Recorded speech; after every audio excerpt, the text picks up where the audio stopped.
All right, y'all, what's going on? It's Combo Breaker 99 back with another video.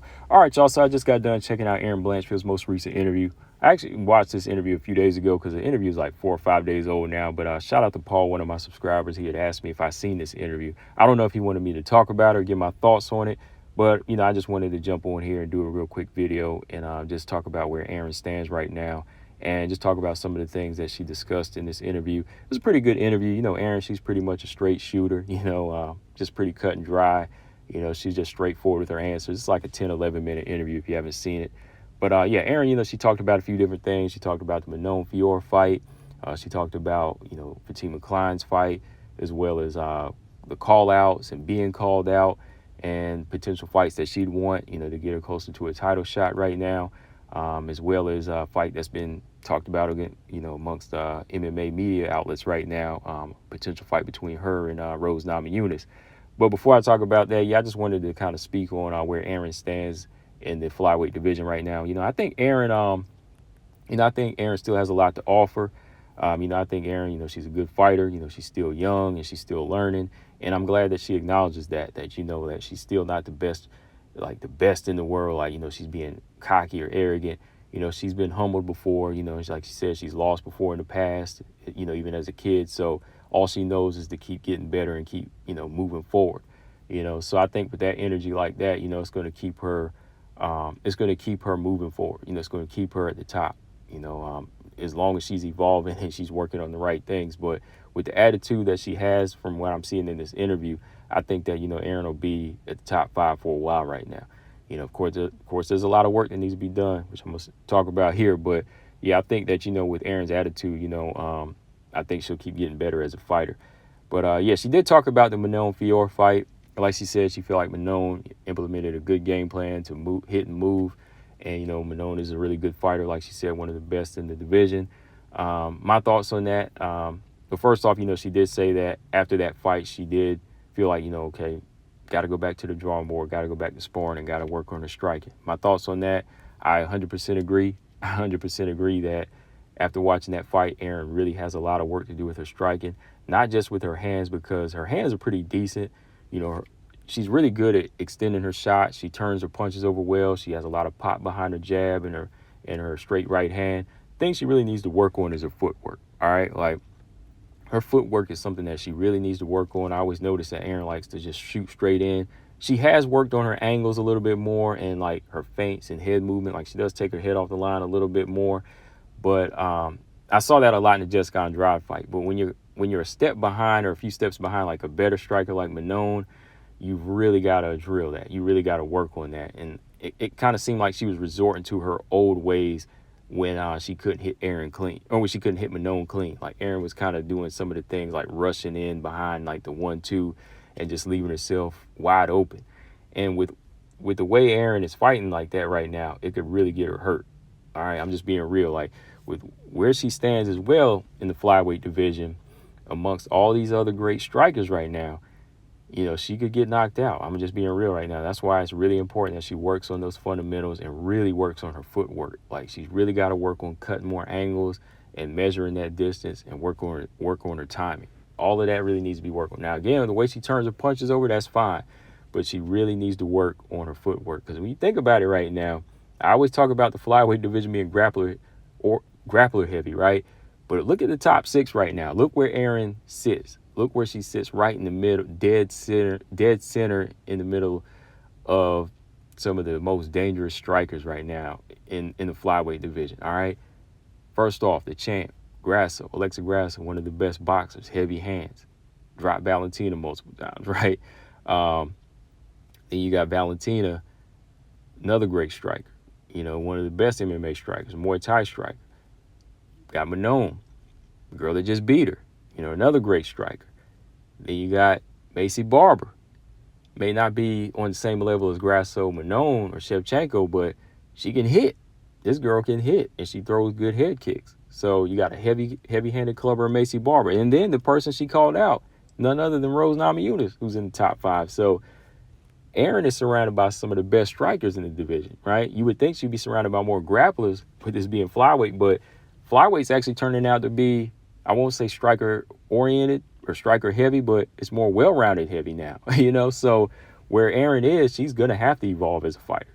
Like I said, I think Erin has the hunger and the mindset to improve, but she's really going to have to show up and show out now. She's really going to have to show improve, because look at all these strikers she's around now. She's probably the lesser striker of all of them, and I'm not being disrespectful to her, but I'm just saying, like, all these girls are better strikers than her, Well, I'd say her and Maycee are more on the same level, but even then, like, Maycee knows how to turn them over and she can connect on you. And once you beam in straight on Maycee Barber, you're doing half the work for her. Maycee will knock you out.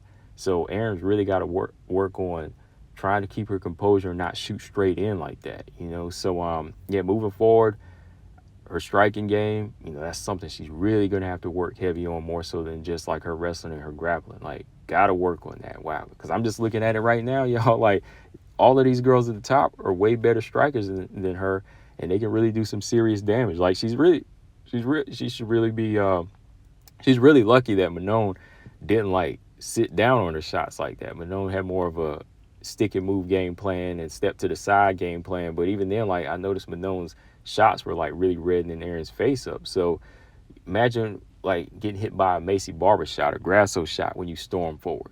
Think about that. So, yeah, that's something that she's going to really have to work on.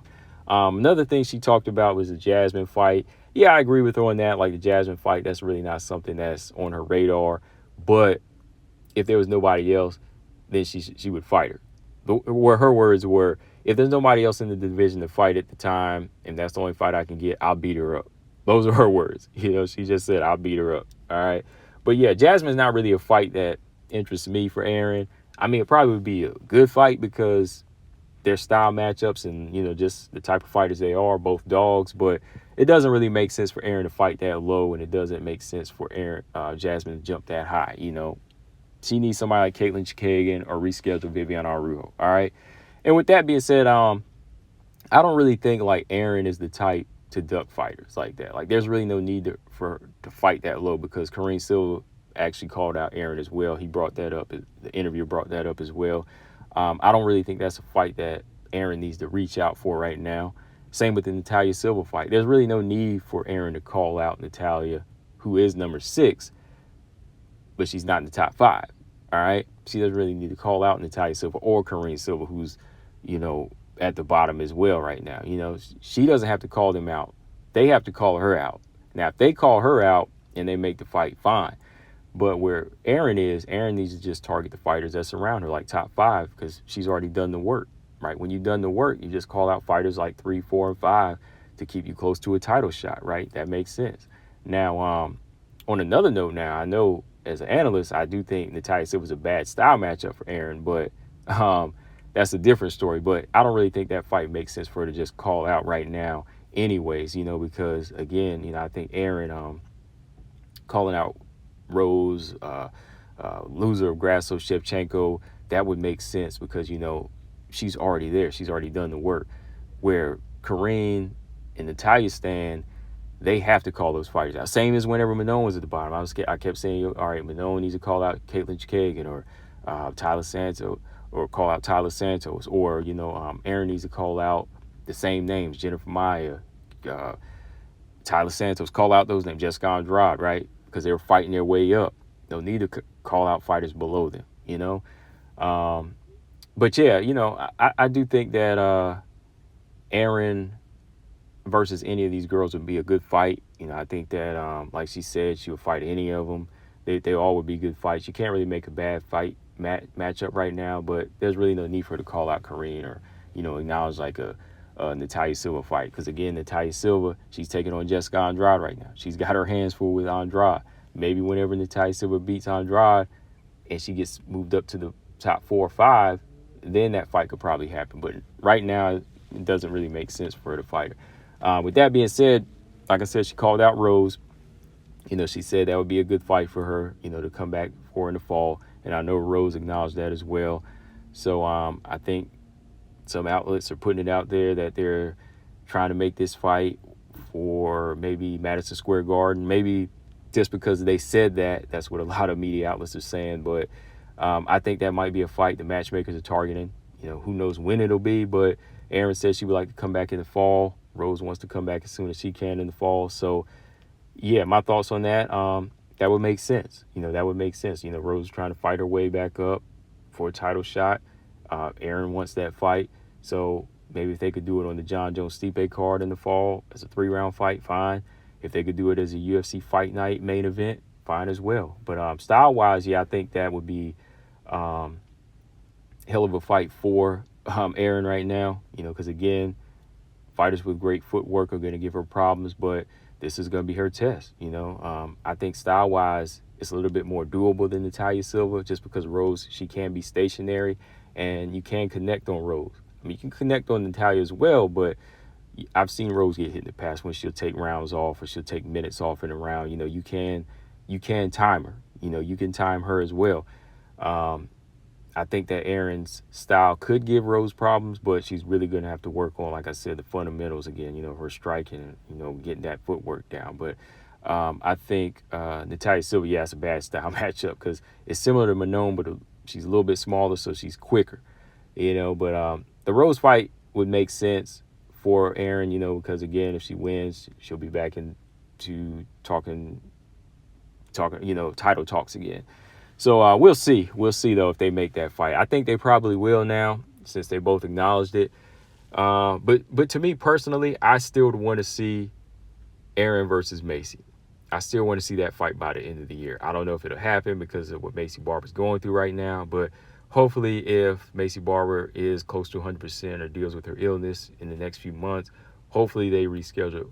Well, not reschedule, but hopefully they schedule Erin and Maycee, because that's still a great style matchup of a fight right there. They kind of have low-key beef, and just putting these two in the octagon together, like similar statures and, just all-out styles, I would love to see that, But if Erin and Rose get scheduled, hey, so be it. We'll see where they stand right now. We'll see who's improved the most. They both lost to Manon. We'll see who wants it more at this point. But yeah, guys, that's all I got on this one. Just wanted to get my thoughts on some of the things Erin talked about. What do y'all think? Do y'all want to see Erin fight Rose, or do you want to see Erin fight Maycee? Which fight makes more sense? And when you think about it, like I said, Erin, she sits right in the middle of all these great strikers right now. Do you think that she will make it to a title shot eventually? What do y'all think, guys?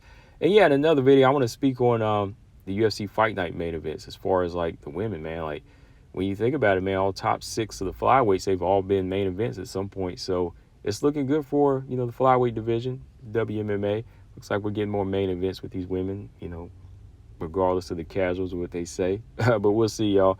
Let me know what y'all think. Let me know y'all thoughts. Hit the like button and subscribe. Combo Breaker 99. I'm out. Peace.